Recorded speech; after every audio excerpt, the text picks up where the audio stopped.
So back to tonight's show, and our special guest is the one and only Nichola MacEvilly, local actor amongst many things. Welcome to the show, Nichola. Thank you very much. Great to be here. Great to be here. It's right. Good to have anywhere.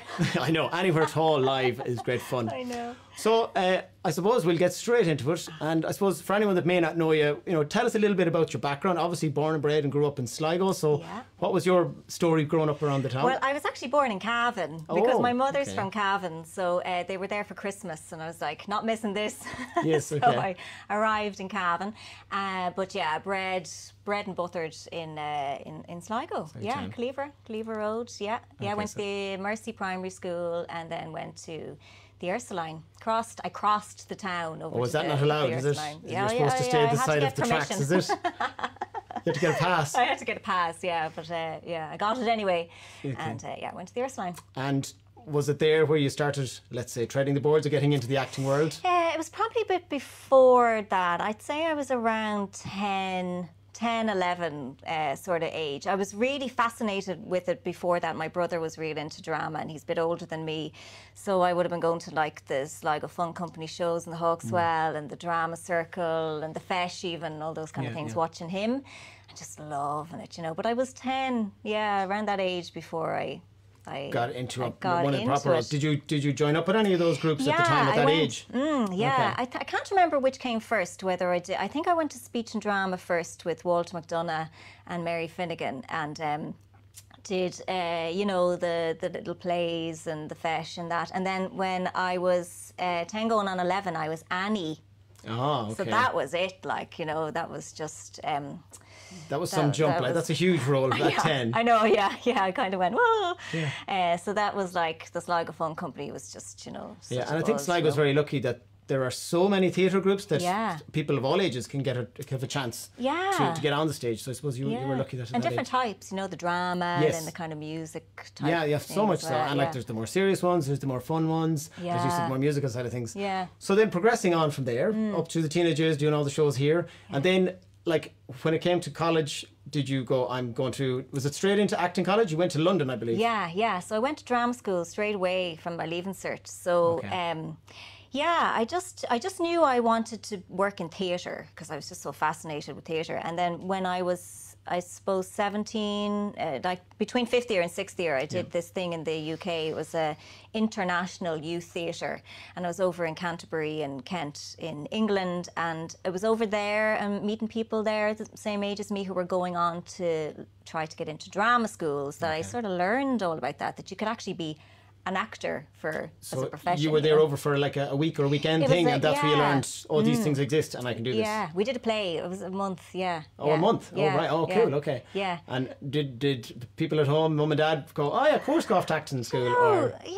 They were sort of, because I was so single-minded about it, and I think they were just glad I had a passion and a route, that I wasn't, wondering what I wanted to do. I think it was kind of handy that, that's half the battle sometimes, isn't it? No, if you enjoyed doing it, and as you said, they're interested, so I'm sure most parents were like, great, let's see where it goes, and whatever happens. And it wasn't just any acting school. I know you went to the same acting school as some really famous actors, Gary Oldman, Tom Hardy, Michael Fassbender. Oh yeah, they're all my pals, Would you ever have met them, or was there other people, household names down the years when your era in the college? Actually, no, I never met any of them, but we were definitely following in their footsteps. You could feel that was my first drama school. Then I did a master's then in another one, and there was like Judi Dench and everything went there. So you're like, oh my God, it's amazing.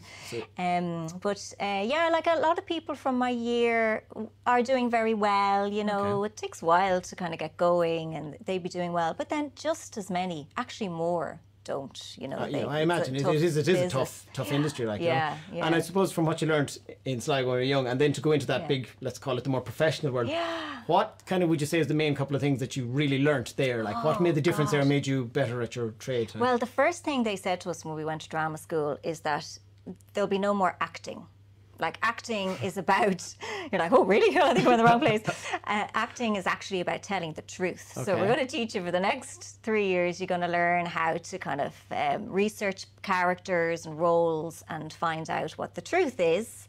and tell it truthfully. So okay. So that kind of sticks with me. And then of course just you know, training, like being fit physically, and you know, it's a mind, body, soul thing. Okay, so now so to be ignorant about it, I mean, it's not fitness like we know in the gym. Is it fitness that's related to doing certain things in a role, or it's just actually being fit?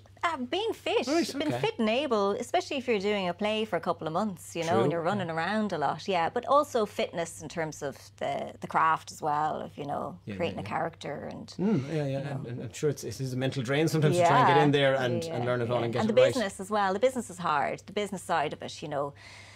Going for roles, not getting them, and you know, keeping the momentum going, and so they would have taught you, you know, for doing auditions and stuff like that as well. They trained you in all of that element as well. So it wasn't just the actual skill, that was actually proper business stuff as well. They could have spent more time on that now, and tax returns. They probably could have spent more time on that too. No, that's, I don't think anyone finds fun for that. So you went there for how many years were you over there in London? I stayed then after all my training, so I was there for nearly 11 years. Okay. And working as working, you know, like jobbing, you know.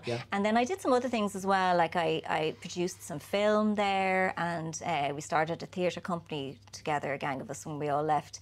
And then I decided at one point I was going to work in casting, so I worked for Hubbard's, that famous family of casting directors. They're actually Irish, but they're based in London. They did The Commitments. That was their first big show, and then they did like all Lord of the Rings and all those. So I worked as first as an intern for a while, and then I got a job with them, just kind of on off, like assisting things, which is cool. Did you think at any point, oh yeah, actually I don't like being on stage or in camera, I actually prefer this casting? Did that ever happen? I think it was the other way around. I think the casting made me go, oh, actually, I think I actually want to be doing Yes. And that was actually the beginning of coming home as well. And that's what I was going to say next. So obviously the lovely sea air of Sligo drew you back home again. And was there any one particular reason, or what kind of changed your mind? Loads of reasons, really. Like as amazing as London is, I felt like I was missing a lot in Ireland. I was missing out on a lot of those kind of big shows that were made here and things that I felt I was more suited for, you know. So I felt like, well, why can't I have the all of it, you know? Why can't I like widen the net and be more available for stuff here? And it was Roz Hubbard from Hubbard's who one day in the office things were a bit stressful or whatever. It was a lot working film is kind of stressful sometimes. And she goes, oh, will you just go home to Ireland and act? I went, well, actually, do you know, I will. Will you help me? Simple as that. So so it wasn't necessarily homesickness or anything. You kind of seen from a career point of view, you thought it was homesickness as well, though. I think I was homesick the whole time I was there. I can't pass Knock Airport now without feeling that pang of homesickness. So just reminds you. I never really settled. And do you miss London at all now? Like you just still go back, or? I love going back when it's work that brings me there. You know, but the thought of living there again, I don't think so. No. It's a bit too busy. Yeah, it's just it's a hard city to live in if you can't pursue your passion, I suppose, what you're there for, you know. And most people are there, if they're not from London, they're there for a particular reason. So and coming to a bit forward, the last year and a half, I imagine you were really glad you came back to Sligo and were here for the lockdown. And how was it for you? I mean, obviously, professionally, I presume everything more or less stopped. The first few months were just like, well, looking back, they were horrendous. At the time, you're like, oh my God, but just so much work cancelled, and, you know, work for later in the year when you think, oh, it'll be over by then, and then suddenly everything's gone. So yeah, it was hard. I think we found our jive, you know, a few months in, and then, you know, things sort of came back in different ways, so we were able to carry on as best as we could. But and like, did you just take a complete stop for a while? Go, I'm not going to wreck my head sending tapes in, or you know, it's not going to happen. Just lose a bit of. There was something nice about that, actually. A break, headspace. No one's getting the job because there's no jobs to get. We're all in the same boat, which was nice. But I don't know. Maybe there was a slight part of my brain switched off, but then, you know, there's always the like, oh, you know. You're wondering when it will all come back again. Like, when will it come back? With lockdown, did you find you missed the whole work side of things more, or was it the social life and, you know, friends and that, you know, what was the most difficult part? I think I missed work more. Yeah, because I'm lucky living in the town. You know, you go for your walk and you'd always sort of meet someone. You'd shout across the road even, so you'd get like that fix would do you for a few days. But yeah, no, I think I missed being out working, As much as anything, I mean, I suppose you would live in the town, so you were lucky you had lots of nice spaces to walk around. We're very lucky in Sligo town here with that. So there's so many beautiful spaces to walk around, even within the 2K. Yeah, I know. It's just, you couldn't get to the beach, but you could get, you'd see people at least. Yeah, I can imagine. So now we're going to talk a bit more about your actual acting, career and what you've done and that. So, like, regarding you've done, I don't know how many shows. I can only imagine how many are different roles. So you've done TV, film, stage, the whole shebang, and voice acting as well. Out of all the shows you've done, whether it's a theatre or TV, what was your favourite show you've ever performed in? Oh, goodness gracious. It's so hard to pick. Do you know, I suppose the one that kind of sticks with me most is the first time I ever worked at the Abbey Theatre. For loads of reasons, because it was a Tom Murphy play and it was one of the last in his lifetime, so he was kind of on hand with, to decipher the script. But it feels a big deal working there. That's when I came, and in there, what a whole hallowed turf, I felt the buzz, I tried to be cool, but I did kind of feel the momentum of it, But very nerve-wracking at the same time, even though you loved it, was it? I loved every second of it. It was definitely nerve-wracking, but in all the right ways, well, that's a good way, I suppose. Yeah, it was really nerves cool. mean you're living, I often say, so you put yourself out there, true. And then regarding actual roles, is there one role you've ever performed that you go, oh my God, I do that 100 nights a year all the time? What character do you love? Oh gosh. Yikes. Back to Annie, maybe, no? Oh, Annie. I would actually love to do Annie again. Sometimes I do listen to Tomorrow. Okay. So if anyone's out there looking for an Annie, Nichola, is your Annie 2. I think there is an Annie 2, is there? What happened? Annie Moore will be the next one, I think. So, regarding acting idols, whether it's someone you've acted with, maybe locally, or someone on, world famous, is there someone that you kind of follow or look up to, try and learn off or listen to? There's a couple of people actually that I don't. Well, I think what would they do if they were in this pickle? What choice would they make? And I always think about Aisling O'Sullivan, who's an actress that I've done a play with, so I got to know her process really well. She's done a lot of theatre with Druid. I think she was in Raw or the Clinic, one of them. Okay, one of those. But she's amazing, and her the way she worked was just incredible, and her command, the space and the audience was amazing. But I also look up to Cillian Murphy quite a lot. He's amazing. He's an amazing actor, but he has this really good way of keeping himself kind of neutral as a persona. We don't know much about him. No, he does a rare interview, doesn't he? Yeah, and that very kind of feeds into his work then, True. that he can just become anything, So I like his ethos, Yeah, he's amazing. He's cool. Any, as I said, famous actors that you've worked with lately or in the last few years that we might know, even for Irish stage or screen or beyond? Or someone that was very funny on set with you that you enjoyed? Oh, gosh. I worked with Matthew McFadden. He's in Succession now. Okay. I don't know if you watched that show. Oh my God, watch it! It's amazing. That was on Ripper Street, and he was really brilliant, but very much head in the job, Okay. In a play, I worked with an actress, Tina Callagher. She was in the Snapper. She was the woman having the baby. Oh right, okay. Yvonne, I think is the name of the character. That had the baby, it was Sharon. Sharon, was it? Yeah, Sharon. Maybe yeah. Yvonne was the French. Yeah, I worked with her. She's amazing. She's just unreal. She's just a brilliant actress, and just so she'd be like, no, you have to do that now. You have to do that every night because that's your craft. You didn't want to curl my hair that night because no, you have to do it every night. Right. Okay, so she's brilliant. Very matter of fact. Yeah. And any stuff that happened to you, whether it's young or old, funny, maybe it's the most embarrassing moment being on the stage, or anything that maybe people didn't realise in the audience was going on? Oh goodness! God, I remember my shoe flipping off one night and landing in the other actress's lap, where she handed it back to me. She was her As shoe. You do.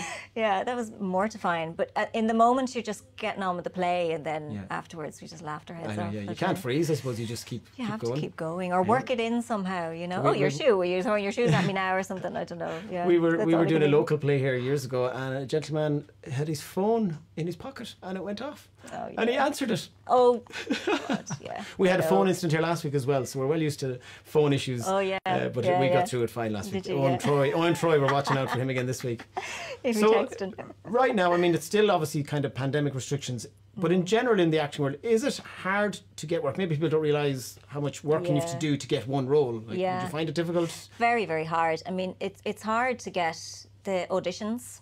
It's hard to get through the door, and you know, once you're getting through the door, then you're kind of in the battlefield. So it's the battlefield is where you want to be, you know. Yeah, but just to get there is difficult. To get there is difficult, but that's the job, you know. So I suppose you just get used to it, but it is hours and hours of it's tapes just and tapes sending in. and tapes. At the moment, everything's on tape, and like I always kind of equate it to, for every job you get, there's 50 that you've gone for that you didn't get, you know. So you're just constantly like throwing it out there, and the job you'll get is because you sent something into them 6 months ago and they bring you back in. So you have to give everything to everything you go for. And I think a lot of people out there maybe don't realise that. When they go to a play in a local theatre, they go, oh, that's just some actors. They maybe don't understand they've auditioned for 50 plays to get this one. Like, to get that one, and it might be the only one they do that year, maybe not even for a while. So, No, it is, it's mental. And like, would you, as someone in your trade, would you agree or disagree that the whole art scene in Ireland is underfunded and underappreciated? Would you go that far? Do you know, I would have,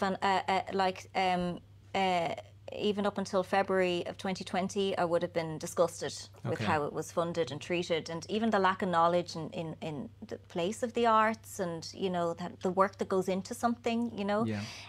But I think the pandemic has had a huge effect on how people understand how important the arts is. Yes. Because look, I mean, it was the artists that kind of, you know, everything stopped for them straight away, but they were the first to kind of start doing free things for people, you know, and so much of what they give is of their own time, you know. It's not always, you know, I think a lot of those people just, they want to be creative. Yes, they'd love to earn money from it as well, but when they can't earn money for like the last year, like you could see it, whether it was musicians or actors, they're like, oh, we just want to do something creative, like, you know. And I think it's very important as well, I even think, for mental health. You know, as you said, whether it's the person performing, the person working in the crew, or the person in the audience getting to see something like. And I think from the top table in the country, I don't think it's probably understood to that level. I think in the appointment of Catherine Martin as minister has made a huge difference, and she has invested in it, and she does seem to understand. She's proving quite popular amongst us. Yes, okay, well that's good. So we hope that the momentum will keep up, and I think